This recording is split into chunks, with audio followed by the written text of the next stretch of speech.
कि संघ और डॉक्टर साहब ये समानार्थी शब्द है। डॉक्टर साहब की जन्म शताब्दी होकर भी बहुत सारे वर्ष गुजर गए और संघ की शताब्दी चल रही है,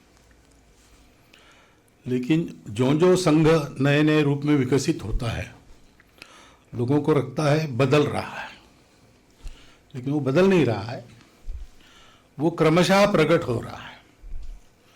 जैसे किसी बीज में से जब अंकुर निकलता है तो उसका रूप, और फल फूलों से लदा उसी से बना वृक्ष, इसके दो रूप अलग अलग है, लेकिन वो बीज से समानार्थी है। वैसे डॉक्टर साहब का जीवन यानी संघ का विचार, संघ की भावना, सब कुछ ऐसा है। और इसलिए शताब्दी के समय ऐसे कोई फिल्म बन रही है, उसके गीतों का लोकार्पण है, तो जाना चाहिए, ये स्वाभाविक बात है। लेकिन एक विशेषता,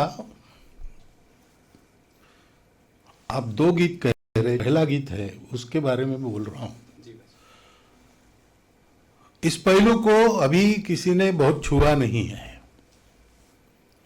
वो प्रसंग है, डॉक्टर साहब के माता पिता एक ही दिन 1 घंटे के अंतर से उनकी मृत्यु हो गई। प्लेग में रोगियों की सेवा करते करते दोनों को प्लेग की बाधा हुई और दोनों 1 घंटे के अंतर में चल बसे। उनकी एक ही टाटी पर शव यात्रा गई थी। डॉक्टर साहब की आयु उस समय 11 साल की रही होगी। इतने छोटे आयु में इतना बड़ा आघात जब होता है तो व्यक्ति अकेला हो जाता है।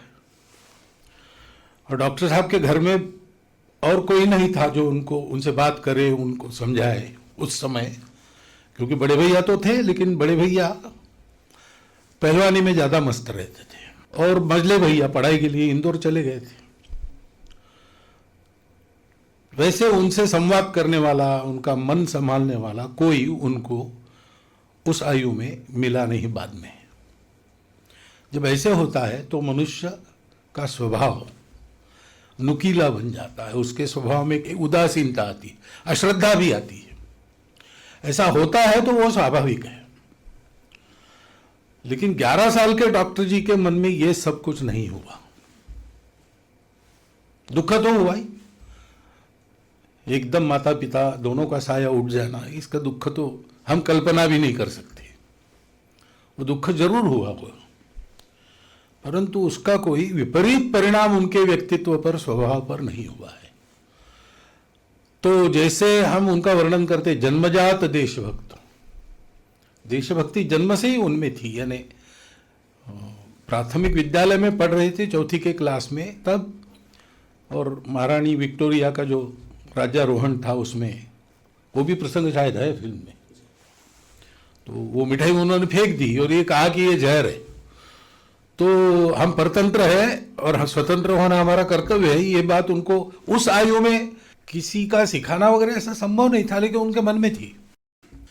वैसे लगता है ये बात, इसका जब इस पर गौर करते हैं तब, कि उनके व्यक्तित्व में ऐसे बड़े से बड़े आघात पचाकर भी अपनी श्रद्धा को, अपने स्वभाव को बिल्कुल भी इधर उधर होने नहीं देना, एक उत्तम आरोग्य मन का, मजबूत मन, स्वस्थ मन, ये पहले से था। और इसलिए आगे चल के कई प्रकार के विरोध करने वाले भी उनके मित्रों में भी थे, विचारधारा का विरोध करने वाले अच्छे मित्र रहते थे। सब प्रकार के लोगों को जोड़ने का ये जो उनका मन था, वो मन ऐसे छोटे मोटे आघात या घटनाओं के कारण अपने आप को विकृत न करने वाला मन था, स्वस्थ मन था। तो ये एक नया पहलू शायद उस गीत में आया है कि उनका साया उठ गया, तो डॉक्टर साहब उस गीत में कहते हैं कि फिर अब देश के लिए ही पूरा देना है। वास्तव में दोनों साए उठ गए अपने, तो अब मुझे कौन संभालेगा, मुझे समाज क्या देगा, ये ज़्यादा विचार आता है, लेकिन ऐसा नहीं हुआ है। तो इसलिए ये गीत मुझे विशेष वैशिष्ट्यपूर्ण लगा। तो डॉक्टर साहब की साइकोलॉजी, ये भी एक अध्ययन का, शोध का विषय हो सकता है, ऐसा मुझे लगता है।